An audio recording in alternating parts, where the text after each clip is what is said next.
subscribe supaya video saya selanjutnya teman-teman tidak ketinggalan. Terima kasih, langsung saja. Check it out.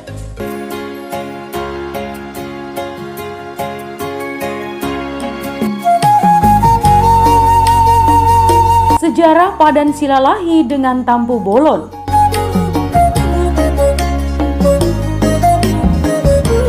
Kemarau panjang di Huta Balige Raja sudah diambang batas, hingga membuat rumput dan tumbuh-tumbuhan menjadi kering, dan ternak pun banyak yang mati.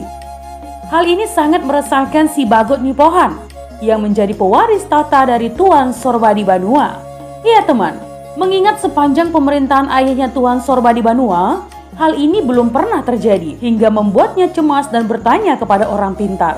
Singkat cerita teman, setelah dilakukan ritual kepada Mula Jadina Bolon, tirai misteri pun terungkap.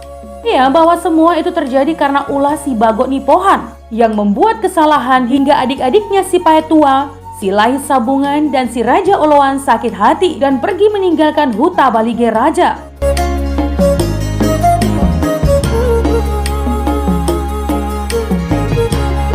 Adapun satu-satunya syarat agar kemarau panjang bisa berakhir menurut petunjuk orang pintar tersebut, si Bagot Nipohan harus mengumpulkan adik-adiknya untuk minta maaf dan berdamai.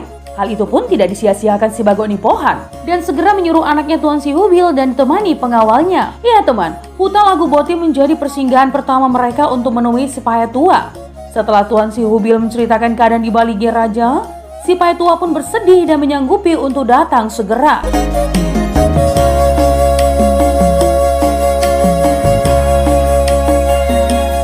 Selanjutnya teman, Tuan Si Hubil berangkat ke Bakara, menemui si Raja Oloan dan menceritakan kejadian yang menyedihkan itu.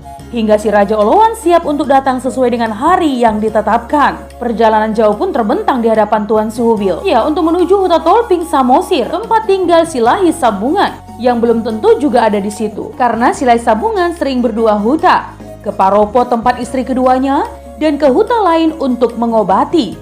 Namun hari baik juga yang menyertai Tuan Si Hubil, sehingga mereka bertemu di Tolping dan menyampaikan pesan ayahnya untuk datang ke Huta Balige Raja serta menceritakan seluruh kejadian yang terjadi di Huta Balige Raja.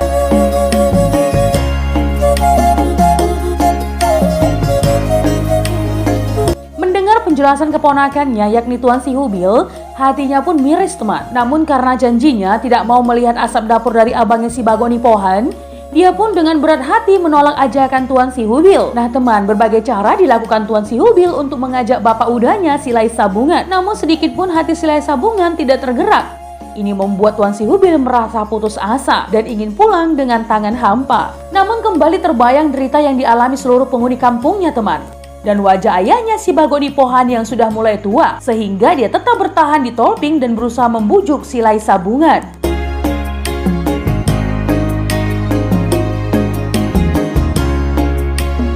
Sebagai seorang panglima yang ditugaskan dan tentu sudah berpengalaman, Tuan Si Hubil pun tidak habis akal.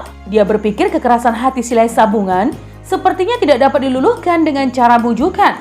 Berarti harus dilakukan dengan cara paksa, yakni dengan cara menculik cucunya, anak dari si Lahi Raja, yang kebetulan sedang marmahan atau mengembala. Nah teman, misi pun segera dilakukan teman, dan menangkap ketiga anak dari si Lahi Raja, yakni Raja Tolping, Bursok Raja, dan Raja Bunga-Bunga yang paling kecil.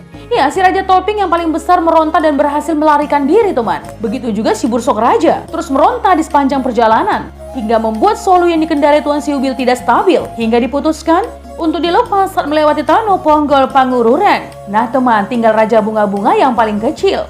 Akhirnya dibawa Tuan Si Hubil hingga ke Balige Raja.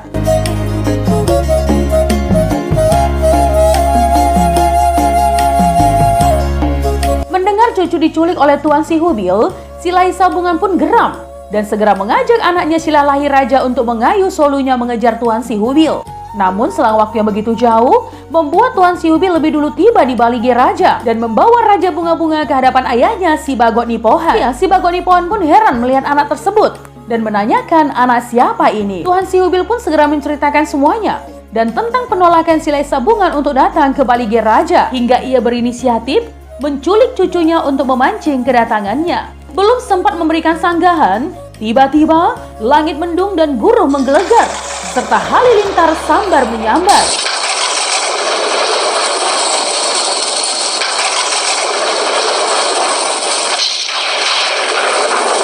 dan hujan pun segera turun dengan lebatnya.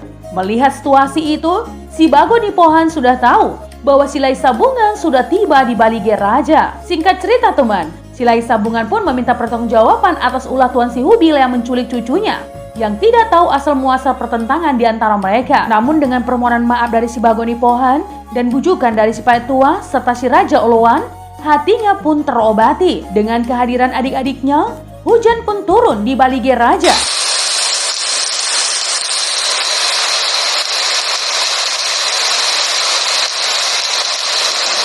Ya, si Bagonipohan pun mengadakan pesta besar dan mengundang seluruh penghuni kampung untuk merayakan kejadian itu teman. Mengingat suasana yang berbahagia itu dan untuk mengikat tali persaudaraan di antara mereka, Tuan Si Hubil yang sudah menculik Raja Bunga-Bunga mengusulkan untuk mengangkatnya jadi anak dan menjadi adik dari Tampu Bolon anaknya, yang memang kalau dirunut dari silsilah mereka satu generasi. Ya, hal itu pun disetujui kedua belah pihak teman, dan dibuatlah padan di antara Raja Bunga-Bunga Silalahi dengan Tampu Bolon, yakni si Sada Lulu anak, si Sada Lulu Boru. Tampu Bolon lah Dahahang Doli, Silalahi lah Anggi Doli, kelak sampai selamanya. Ya, Tuan Si Hubil pun memeluk Silalahi Raja dengan berkata, "Anakmu sudah menjadi anakku, yang berarti anakku juga menjadi anakmu." Hal itu juga menjadikan seluruh anak Silalahi Raja menjadi terikat padan oleh karena adiknya si Raja Bunga-Bunga. Oleh karena itu, si Raja Bunga-Bunga Silalahi sudah menjadi anak Tuan Si Hubil. Dan mengingat sejarah diculik dari Parmahan, maka Tuan Si Hubil menyebutnya Raja Bunga-Bunga Silalahi Parmahan. Dan sekarang keturunannya berbona pasogi di Balige dan diberikan tanah warisan yang disebut Huta Silalahi sampai sekarang. Nah, demikianlah sampai saat ini Silalahi maupun Tampu Bolon memenuhi padan itu dan tidak pernah saling mengawini.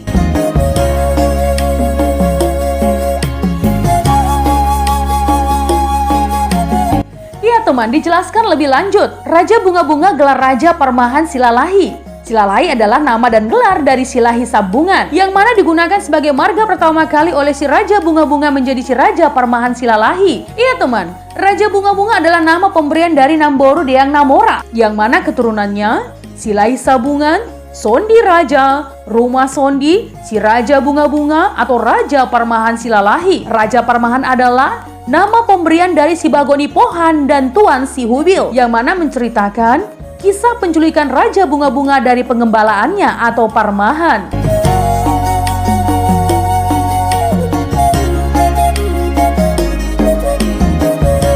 Nah teman, itu tadi adalah sejarah padan Silalahi dengan Tampu Bolon. Jika ada kesalahan dalam penyampaian sejarah, mohon dimaafkan ya teman.